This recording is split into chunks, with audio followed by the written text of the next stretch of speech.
I was appointed as Goodwill Ambassador for UN Women 6 months ago. And the more I've spoken about feminism, the more I have realized that fighting for women's rights has too often become synonymous with man-hating. My recent research has shown me that feminism has become an unpopular word.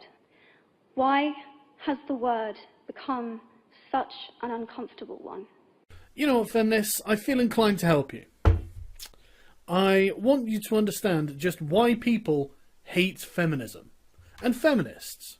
You have to understand that this is a big topic. There are so many things that feminists do that are, I don't know how you describe it, almost anti-egalitarian, kind of supremacist, if you will, that I think this is probably going to turn into a series of videos. Let's start with the brazen and very open man-hatred that you have addressed yourself, Emma.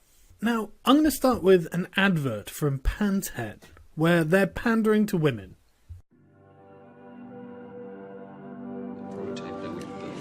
Sorry, can I ask a stupid question?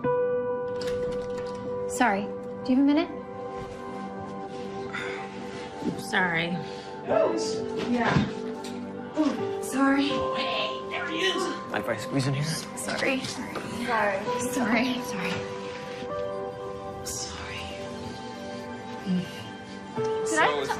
Sorry, go first. No, it's just, I was gonna say. Yes, this is the epitome of first world problems, but let's recap what's going on in each scenario.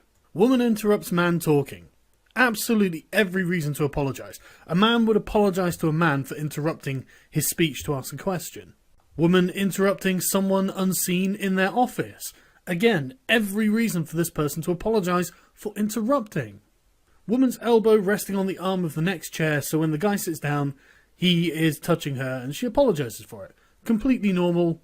Again, not a gender-based thing at all. Anyone should apologise for having done this. Mother apologises to father for interrupting him by forcing him to take their child so she can do something else. It's a completely normal interaction. And she's just being polite. There's nothing wrong with this at all. And women in a boardroom who are not giving the person trying to sit down enough space, so they apologise. Sorry, I wasn't letting you sit down because I was taking up too much room. Woman apologising to boyfriend because he has too much of the covers and she's waking him up when she's trying to take some. Possibly the only thing in these examples she shouldn't actually apologise for out of politeness. Two people start talking at the same time and the woman apologises for talking at the same time as the man. Again, there's no reason that you wouldn't do that. He is in fact being impolite for not apologising as well. So what's Pantene's suggestion?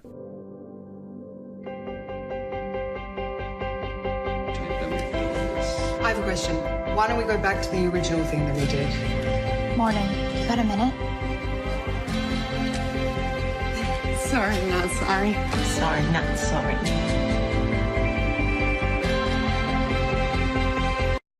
Pantene's suggestion is for women to be passive-aggressive bitches. I wouldn't accept that kind of behaviour from a man, so why the hell would I accept it from a woman? And you'll notice in these clips women are exclusively doing this to men. But you might be thinking, well, this is just inconsiderate. What is the problem? It's really not that bad. And no, it's not.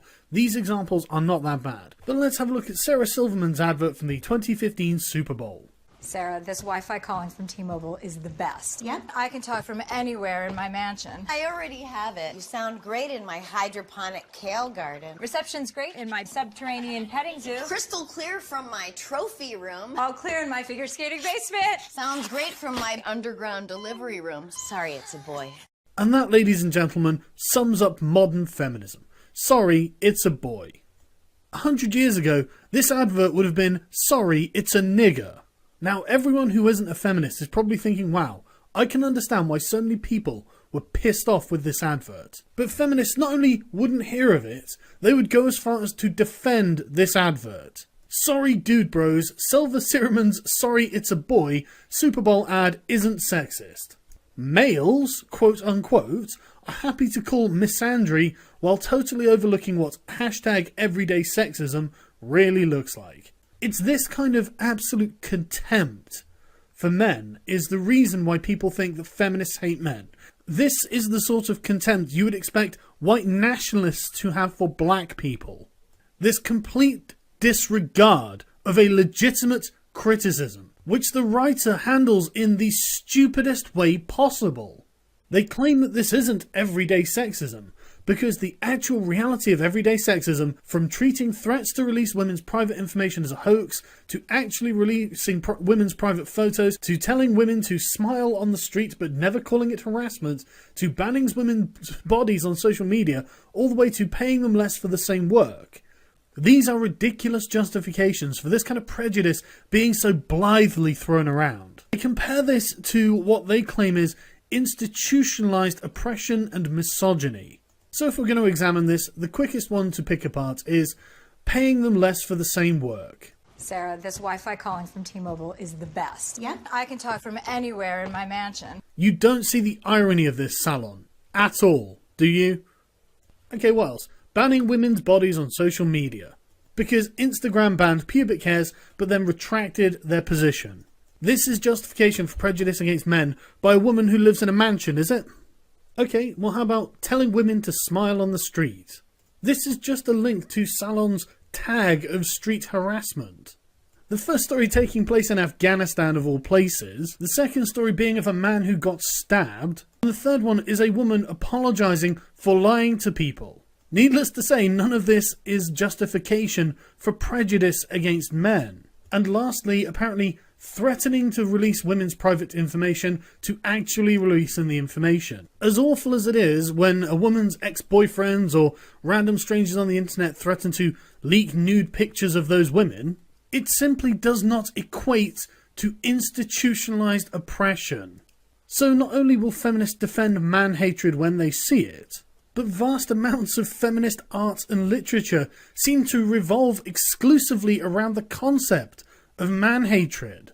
Take, for example, the Scum Manifesto, which is a radical feminist manifesto by Valerie Solanas that argues that men have ruined the world and it's up to women to fix it. And to achieve this goal, it suggests the formation of Scum, an organisation dedicated to overthrow society and eliminating the male sex. It's widely believed that SCUM is an acronym that stands for the Society for Cutting Up Men.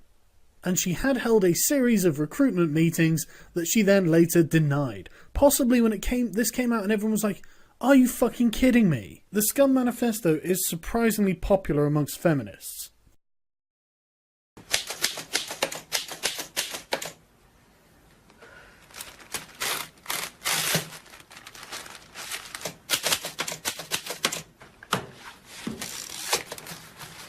I dedicate this play to me. A continuous source of strength and guidance, and without whose unflinching loyalty and devotion and faith, this play would never have been written.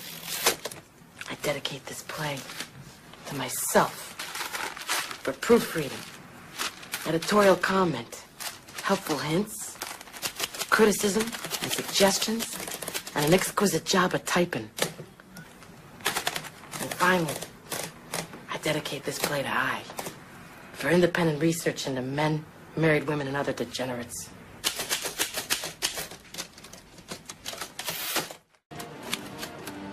Presentation of the rationale and program of action of SCUM, Society for Cutting Up Men.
So it's that kind of callousness that leads us to the popular hashtag #KillAllMen, a hashtag so counterproductive to the feminist movement. Feminists are trying to stop it. And I know I'm 16, my opinion is just a shout into the void, but I will say it because I'm mad. Okay, so what set me off to make this video was mainly the Kill All Men hashtag that is going on in Twitter, and recently it's been creeping up on Tumblr. And see, the people who are on Twitter who are supporting this are mainly Tumblr feminists, and I have a huge problem with these people. I used to be okay with it, I used to tolerate it, even agree with some of it, but it's gotten out of hand. As you can see, we're trying to kill all men. And I'll put a few pictures up while I talk here, because to give a few examples, it's a real thing, and it's worrying me because Tumblr is a huge community, and if so many people have this mindset, that's a bit worrisome. It's terrible, it's terrifying. I think it mainly started because of the Elliot Rodger thing, although it's been going on before that. But I think that triggered it even more because I've been seeing it a lot more recently ever since that happened. Feminists, like Tumblr feminists, real feminists are okay. I mean, I've had teachers who were feminists, and thank you for fighting for us. I love you. But Tumblr feminists seem to have this, so little knowledge on the actual topic, and they take every incident that happens and they try to twist it into, you know, the issue for feminism. And as you can see, I'm a woman, and see, I would fight for my rights, but it's gotten to the point where when we're oppressing men to do it, and I don't believe that's right, because what's the point of that? Fighting for equality by oppressing men? That's not going to work. But this is, of course, just a bunch of Tumblr feminists. I mean, it's not like someone with real power would treat men's lives with contempt, is it? Well, actually, we need only look as far as Hillary Clinton. Hillary, call me a feminist Clinton, who may well be the Democratic nominee for the next American presidential election. This is a speech that she gave in El Salvador in 1998. A speech in which she unironically says that women have always been the primary victims of war because they lose their husbands, their fathers, and their sons in combat. This is so insanely callous. This is unbelievably dismissive of the lives of the men involved, as if they are merely machines. This is like saying that men are the primary victims of childbirth when there are complications and the mother and the baby die. She says, again unironically, that being left with the responsibility of raising the children is a worse thing to happen than being blown to pieces. So when a blog post called "I aborted my baby because it was a boy" went viral, it's unsurprising that people thought that this was written by an actual feminist. After all, why wouldn't they think that? From what people have seen from feminists, why would they think that this wasn't real? Feminists went crazy, desperately trying to justify just how very, very obviously fake this was. Even though, to the average person, this is exactly what they would come to expect from feminism. There was nothing about this story that was incongruous from people's experiences of modern day feminism. And so feminists were falling over themselves to show just how this wasn't true.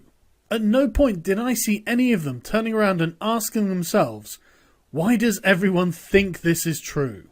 So when Emma Watson is standing before the UN, pondering, and the more I've spoken about feminism, the more I have realized that fighting for women's rights has too often become synonymous with man-hating.